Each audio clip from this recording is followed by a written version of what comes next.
ya Mahdi, salam takzim kami yang tak pernah lelah menanti.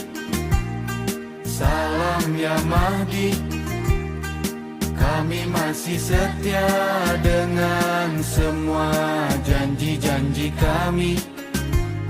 Salam ya Mahdi. Atau agenda Tuhan ini adalah liyakuman nasu bil qist, supaya manusia menebar keadilan, supaya manusia berlaku adil, akhirnya supaya manusia melakukan kebaikan. Dan ini agenda Tuhan itu untuk seluruh, kita katakan, bumi ini. Artinya bahwa kapan realisasi itu terrealisasi? Ketika bumi ini dipenuhi dengan keadilan, artinya bumi ini dipenuhi dengan kebaikan, yang artinya tidak ada kejelekan sama sekali, tidak ada kezaliman sama sekali. Sekarang masih ada apa enggak kezaliman? Masih ada kejelekan, masih. Artinya apa? Misi Tuhan sudah terlaksana atau belum? Dalam proses. Tapi masih terlaksana nggak? Pasti, kan ini adalah janji Allah. Paling tidak ada 3 syarat untuk supaya terrealisasi. Yang pertama adalah ada aturan yang lengkap. Dan sudah lengkap apa belum aturannya? Sudah, dengan mengatakan tadi wa anzalna ma'ahumul kitab wal mizan. Di dalam kitab Al-Qur'an itu sudah ada aturan-aturan yang sangat lengkap dan jelas. Oke ya? Di dalam Al-Quran itu sudah jelas dan sudah lengkap aturan-aturan yang mana ketika manusia mengikuti apapun yang ada dalam Al-Quran, maka keadilan akan terrealisasi. Satu. Yang kedua adalah ternyata tidak semua manusia memahami isi kandungan Al-Quran. Maka syarat yang kedua adalah adanya penegak aturan tersebut, adanya penggandeng Al-Quran itu, ya kita sebut dengan ahlul bait. Ada apa enggak? Sudah ada. Ahlul baitnya ada, Al-Qurannya ada. Yang jadi masalah adalah syarat yang ketiga yang belum terpenuhi, yaitu apa? Kesiapan masyarakatnya. Jadi masyarakatnya masih pada belum sadar, masih pada belum ingin untuk merealisasikan keinginan Tuhan tersebut. Buktinya apa? Masih banyak orang yang lebih suka kepada kezaliman daripada keadilan. Apa buktinya?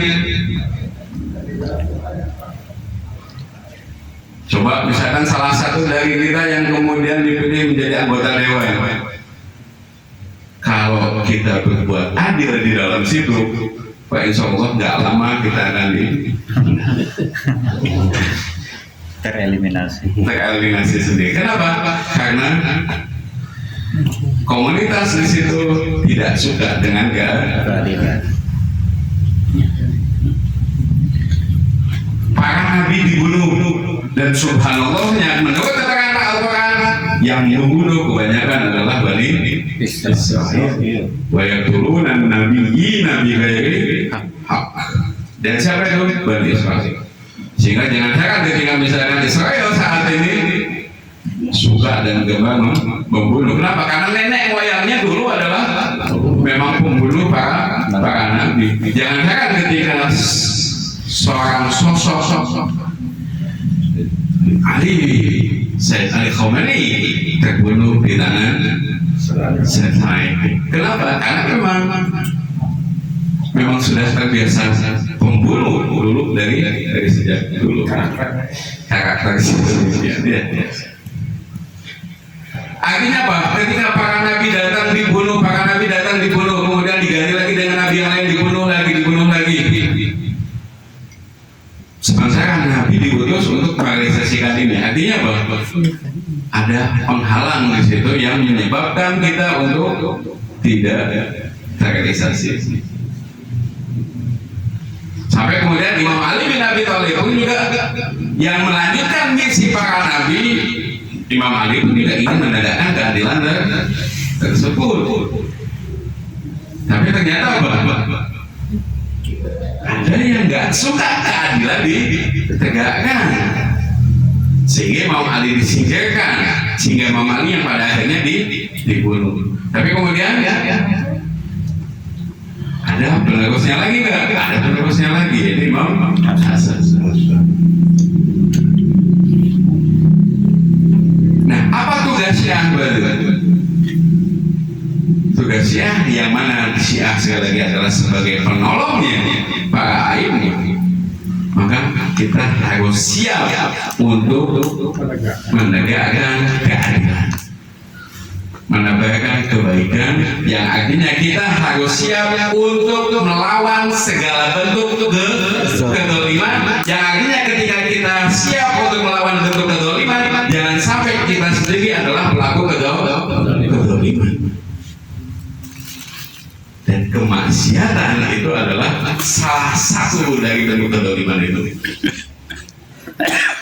Saat kita melakukan kemaksiatan itu adalah bentuk dari kezaliman kepada Allah Subhanahu wa Ta'ala. Yang artinya bahwa saat kita mengaku diri kita sebagai Syiah, jangan cuma klaim, tapi buktikan dengan amal perbuatan untuk apa? Merealisasikan misi Allah tadi, yaitu apa? Menebarkan kebaikan, menebarkan keadilan, yang artinya kita harus siap melawan segala bentuk kezaliman, termasuk kita sendiri. Saat kita melakukan kezaliman, jangan sampai kemudian kita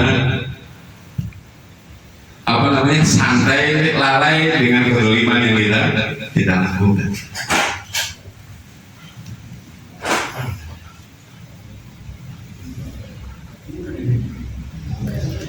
Kalau seandainya yang kita harapkan diharapkan menjadi penolong itu adalah dari Syiahnya, sementara Syiahnya sendiri adalah pelaku kezaliman, pertanyaannya kapan keadilan itu akan terrealisasi?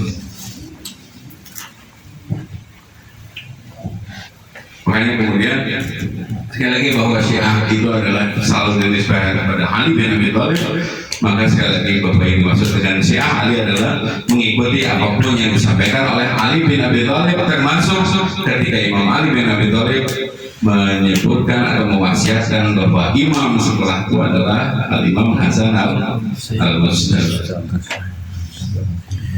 Maka saat demikian, maka kemudian kita keimamahan berpindah kepada imam.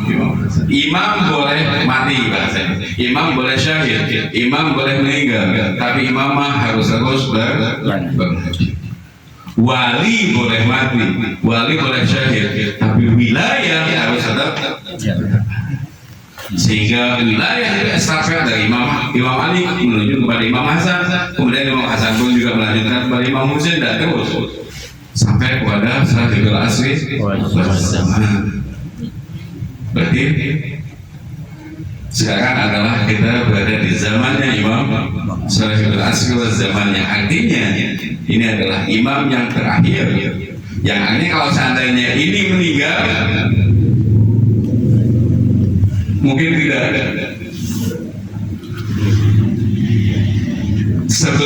Mungkin nggak imam zaman meninggal sebelum tugas Allah atau sebelum tujuan Allah terrealisasikan? Tidak mungkin. Makanya kemudian imamnya digaibkan terlebih dahulu. Kenapa harus digaibkan? Karena kalau seandainya dihadirkan, yang terjadi adalah dalam kondisi umat yang belum sadar, maka yang terjadi adalah Imam Mahdi akan sama nasibnya seperti ayah-ayahnya dulu. Sehingga harus digoibkan dulu. Sampai kapan? Sampai umat ini sadar. Makanya kemudian saya ingin mengajak kalian, kita semua untuk sadar. Tujuannya adalah apa? Untuk mempercepat kemunculan Imam. Salawat.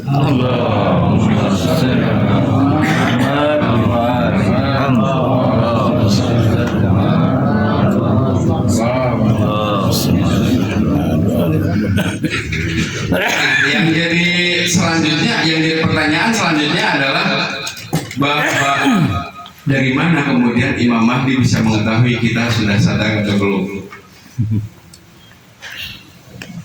Jangan-jangan saat Imam Mahdi muncul ternyata belum sadar, digoibkan lagi, bagaimana? Dari mana bisa tahu bahwa ini umat sudah siap apa belum? Tahunya adalah harus dites terlebih dahulu, dites dulu. Ditesnya dengan apa? Replika. Replikanya Imam Zaman. Percontohan bahasanya.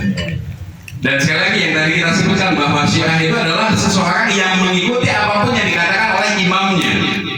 Saat Imam Ali mewasiatkan kepada Imam Hasan, kita harus ikuti dan kemudian kita menjadikan Imam Hasan sebagai imam. Nah, Imam Mahdi pun juga sama. Saat kita menjadikan Imam Mahdi sebagai imam kita, maka apapun yang dikatakan oleh Imam Mahdi harus kita ikuti, tidak?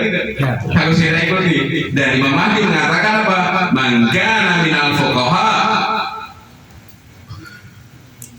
sa'inan li nafsi hafidhan li dini mukhalifan li hawa muti'an li amri maula falil awam ayyukallidahu. Ini kata-kata Imam Mahdi yang kalau kita ingin menjadi syiahnya Imam Mahdi, jadi kita harus mengikuti enggak apa yang disampaikan oleh Imam Mahdi. Imam Mahdi mengatakan selama saya ghaib, maka kalian harus bersatu dengan cara apa? Mangkana minal fuqaha. Jika di antara kalian ada seorang faqih, seorang ahli agama, seorang yang mengerti agama, yang mana dia bisa menjaga dirinya, bisa menjaga agamanya, dan kemudian dia selalu menentang hawa nafsunya dan selalu taat kepada perintah Tuhannya, maka bagi kita semua yang di awal wajib untuk mengikuti dia.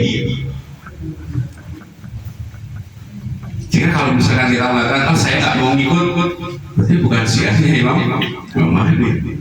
Dan inilah yang kita sebut dengan bahasanya waliyul faqih, yang memiliki otoritas. Siapa yang memiliki otoritas? Otoritasnya datang dari Imam Mahdi. Yang mendapatkan otoritas itu adalah seorang man kana minal fuqaha, yaitu ahli fikih.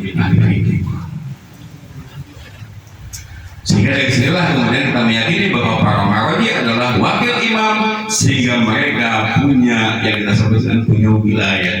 Jangan sampai kemudian kita sebagai seorang awam yang tidak ngerti fikih, yang tidak paham tentang agama, kemudian kita menjalani agama sak arepe sak maunya, tidak.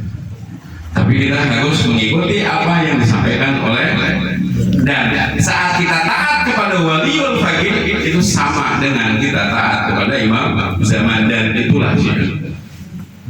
Sehingga tadi yang kita sebut dari teks tadi itu ini salah satunya, dikasih replikanya dulu bagaimana kondisi umat terhadap waliul faqih. Kalau seandainya ternyata umat tidak memperhatikan, tidak mengikuti, dan apa yang Imam Mahdi muncul?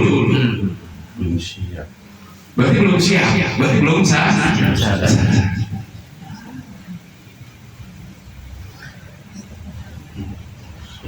Dan sepeninggal dari Sayyid Ali Khamenei, alhamdulillah kita katakan sudah dipilih kembali sebagai waliul faqih. Saat ini adalah Ayatullah Mustafa Khamenei al-Husaini.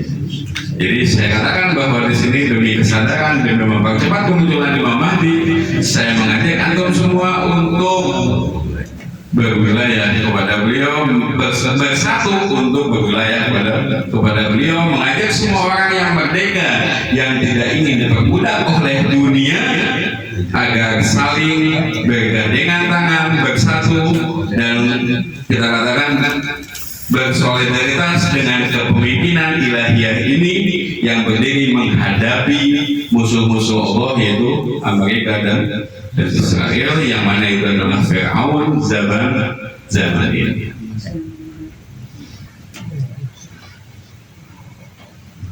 Apa yang dilakukan oleh kepemimpinan, saya katakan apa yang dilakukan oleh kepemimpinan beliau itu adalah kita katakan untuk merealisasikan keadilan. Salah satu contohnya sekali lagi, kenapa Iran sampai kemudian siap untuk diembargo, siap untuk dikucilkan, siap untuk diperangi dengan berbagai macam negara, dan bahkan disebutkan ini sekarang ini yang memerangi Iran itu bukan hanya dua negara, bukan hanya Israel dan Amerika saja, apa yang disebutkan ada 43 negara yang menyerang Iran. Kenapa sampai demikian? Karena setiap orang yang ingin menegakkan keadilan, satu sebetulnya kesalahan Iran itu, dia mendukung kemerdekaan Palestina. Dia ingin Palestina merdeka. Kenapa? Karena bagi para pecinta keadilan, bagi yang ingin bagi yang ingin merealisasikan keadilan, maka saat ada kedoliman, yang mana kedoliman abad ini adalah yang paling dolim adalah ketika berhadapan dengan Palestina, maka kemudian Iran dengan begitu gigihnya untuk bagaimana kemudian Palestina bisa merdeka. Kenapa kok Iran dengan gigih seperti itu? Karena sekali lagi Iran berusaha untuk menjadi Ansar, ingin berusaha untuk menjadi Syiah, menjadi penolongnya Sahibul Asri wal Zaman dalam merealisasikan keadilan, sehingga dia siap untuk melawan segala bentuk kedoliman. Pertanyaan sudahkah kita melakukan sesuatu sehingga kita layak berada di barisan Sahibul Asri wal Zaman? Apa yang sudah kita lakukan sehingga kita berani mengklaim bahwa saya adalah Syiahnya Ali bin Abi Thalib? Ingat sekali lagi bahwa kita tidak akan pernah ditanya oleh Allah Subhanahu wa Ta'ala, tidak akan pernah dimintai pertanggungjawaban atas perbuatan yang mereka lakukan. Kita tidak akan pernah ditanya misalkan kenapa kok Ibnu Muljam sampai menikah Imam Ali dan minta pertanggungjawaban, tidak mungkin nggak? Kenapa kok Imam Husain sampai terbunuh? Mungkin nggak ditanyain ke kita? Nggak. Apa yang akan ditanyakan Allah kepada kita? Menolong Palestina. Kenapa Palestina masih belum merdeka? Itu yang akan ditanya. Apa yang sudah kita lakukan untuk kemerdekaan Palestina? Apa yang sudah kita lakukan untuk menolong replika dari Sahibul Asri wal Zaman di Waliul? Itu yang akan ditanya. Sehingga harus kita buktikan tidak klaim itu. Caranya bagaimana? Caranya adalah dengan yang kita sebut dengan jihad. Apa jihad itu? Jihad itu bukan kemudian pakai senjata kemudian ini. Apalagi kalau sekarang senjatanya sudah nggak pakai lagi face to face ya, tapi tinggal pakai tombol aja. Kalau kita ikut jihad dengan cara seperti itu, yang terjadi ngari wehun. Kan gitu. Makanya saat itu ketika kemudian presiden kita mengirimkan tentaranya ke sana dek nawon gitu kan. Tujuannya sudah kondisi perangnya sudah berbeda sekarang. Pas mau. Nah, sehingga perlawanan kita saat ini adalah pembuktian bahwa kita adalah Syiahnya Ali bin Abi Thalib adalah dengan jihad melawan terhadap Firaun zaman ini, yaitu Amerika dan Israel. Dengan cara apa? Ya jihad itu bebas. Seperti apa? Bebas kan? Tapi ingat bahwa puncak dari jihad pasti ada resiko. Setiap jihad pasti ada resiko, dan puncak dari resiko itu adalah syahadat. Dan inilah yang didapatkan oleh Sayyid Ali Khamenei, mendapatkan syahadat, dan ini adalah puncak dari jihad.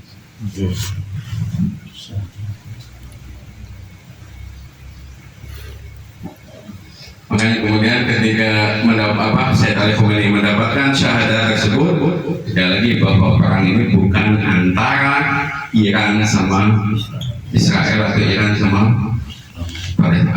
Amerika, tapi ini adalah peperangan antara hak dan batil, peperangan antara kubu keadilan keadilan, yang mengharapkan mempercepat kemunculan Imam Mahdi dengan kubu kedoliman, yang mengharapkan Imam Mahdi diperlambat.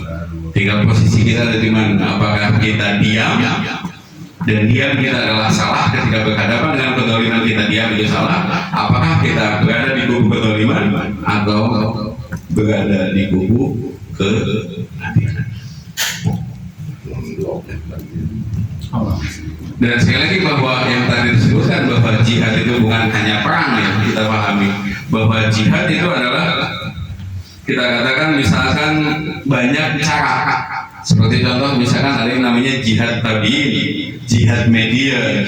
Apa yang bisa kita lakukan intinya adalah, yang artinya jihad itu adalah kita memposisikan diri berada di pihak keadilan, dan karena itu maka kemudian kita siap untuk melawan segala bentuk kedoliman. Sehingga kalau seandainya kita diam saja, jihad bukan.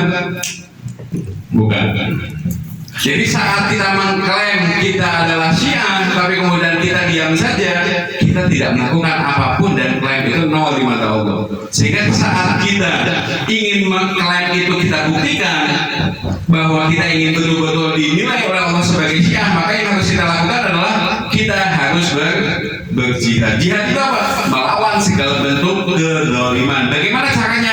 Bebas, apapun yang kita bisa dan apapun yang bisa kita lakukan sesuai dengan kemampuan diri kita masing-masing.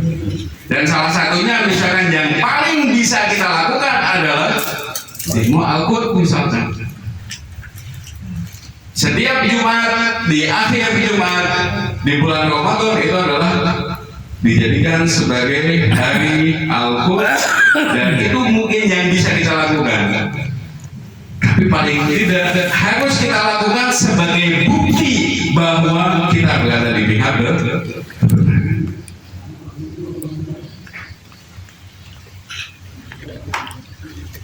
Yang misalkan yang punya media misalkan bisa jihad melalui media. Apapun yang bisa kita lakukan, yang penting kita harus melakukan sesuatu.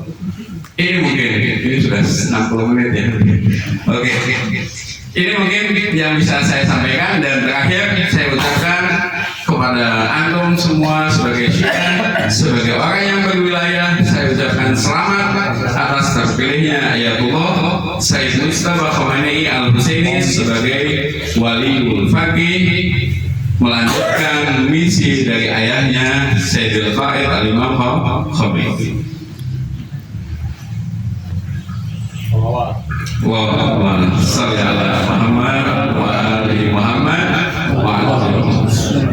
Sekali lagi bahwa kita harus melawan Fir'aun zaman ini, dan kita berdoa kepada Allah semoga Allah mempercepat kemunculan Al-Mahdi, semoga Allah memenangkan para pejuang Islam, menegakkan kemerdekaan untuk bangsa Palestina. Nasrullah wa fathun qarib. Bismillahirrahmanirrahim. Idza jaa nasrullahi wal fath wa ra'aitan nasa yadkhuluna fi dinillahi afwaja fasabbih bihamdi rabbika wastaghfirhu innahu kana tawwaba. Wassalamualaikum warahmatullahi wabarakatuh.